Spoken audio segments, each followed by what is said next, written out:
first one. And I learned, which was to me the most important thing, was that they had framed me in 1972.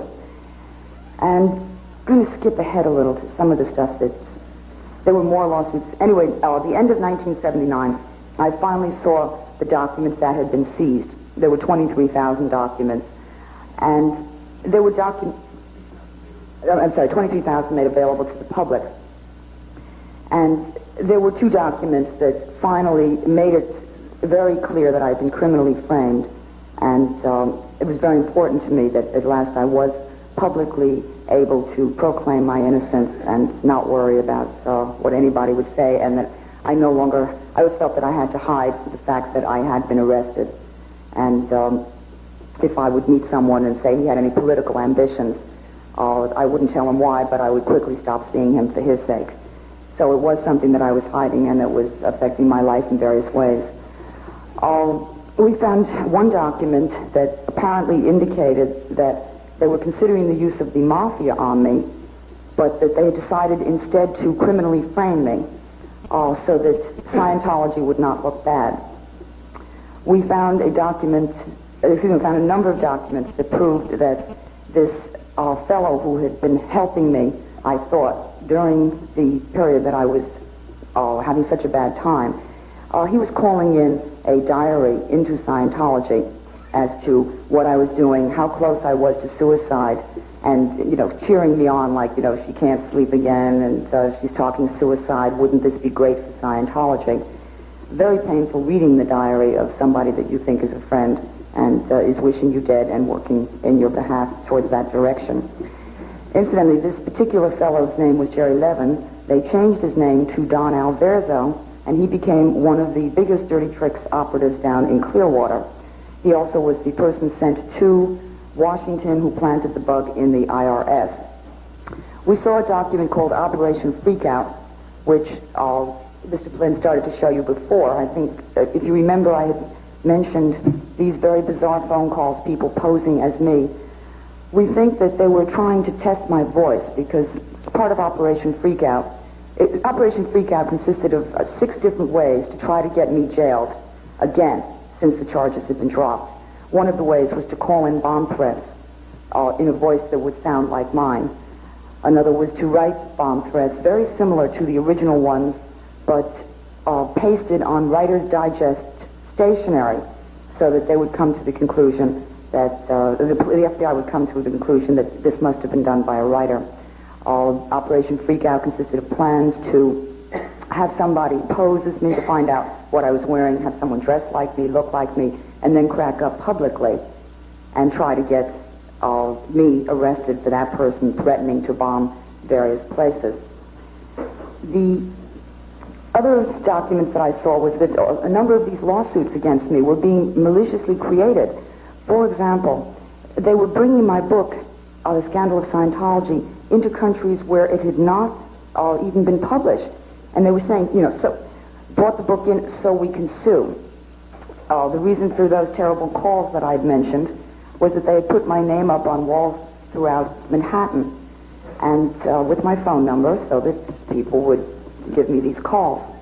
Operation Owl was in there. Incidentally, I don't know if I mentioned that Operation Freakout originated in Clearwater, even though the basis of the attack was against a New York resident, namely me. Mr. Flynn showed you Operation Owl, which also originated in Clearwater. A copy of my diary, the one that had been mailed to me, was found in a file marked National Council of Churches, because they had hidden a lot of their the stuff that they shouldn't have had. And there were also things that I didn't even know that they had done.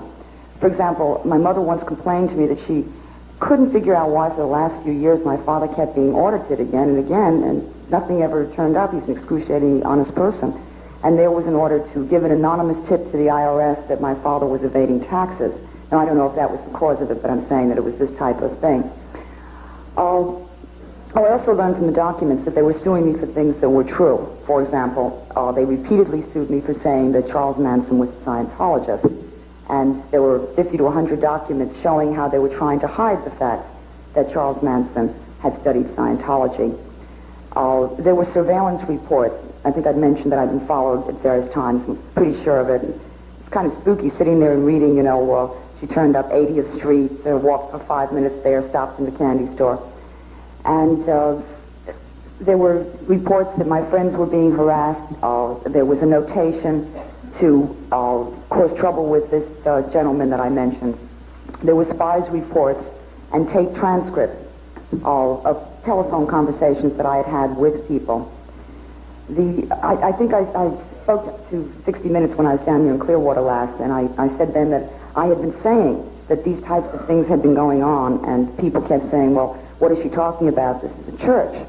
And it was an incredible vindication to look at these documents and see that everything I had said about Scientology since 1968 was true, and that they had turned out to be worse than anything I said or had even imagined. Now, Scientology at that time had said that they had changed, and I know because Gabe and Maggie Gazaris mailed me the St. Pete Times and the Clearwater Sun, and I read that this is what they told you. While they were saying that, they had learned where I was in Washington, D.C., in fact, the Washington Hilton, and planted a bug by my bed there and also a bug on the telephone during this period of time while they were making these statements in Clearwater about how they had changed. And I do not believe that they have changed, and that is one of the reasons, or the main reason, I wanted to come here and warn you, because I have been studying them for many years, and I have heard them say that they have changed, and gee, they may even issue that kind of statement after this is over. Well, you know, there were some things that were said, but, you know, we don't do that anymore kind of thing. And I've heard it before, even before I started researching Scientology, they were saying this. For example, in 1965, there was something called the Australian Inquiry, a commission to look into Scientology.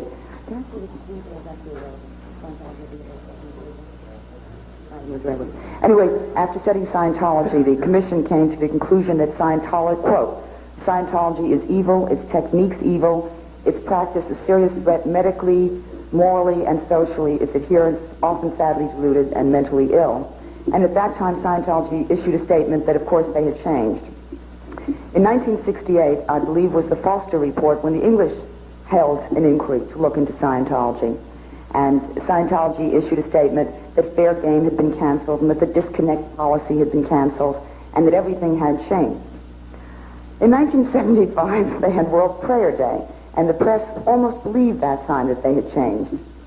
In December of 1976, when I settled with them, I believed they had changed. In 1977, when the FBI raided them, they said that they had changed. In 79, when statements came out about what was in the documents, and in 1980, again, they were telling people that they had changed. And my final point is that I believe that they haven't changed. I believe that their basic policy, ever since the policy was first written, has been the fair game policy. The policy is to trick people. The policy is to sue people. The policy is to lie to people and to destroy them. I certainly know from a personal standpoint. And I've only briefly told you some of the things that they've done to me so that you're not deceived by their true nature. I've been studying them 14 years and unfortunately have been a victim of this cult for 14 years. And I believe that Scientology has never changed, will never change, and will keep issuing statements to people saying that they have changed. Thank you for your, thank you for your story, and thank you for the evidence that relates specifically to Clearwater. I have at various times talked to members of the Church of Scientology, have told me that they have changed too.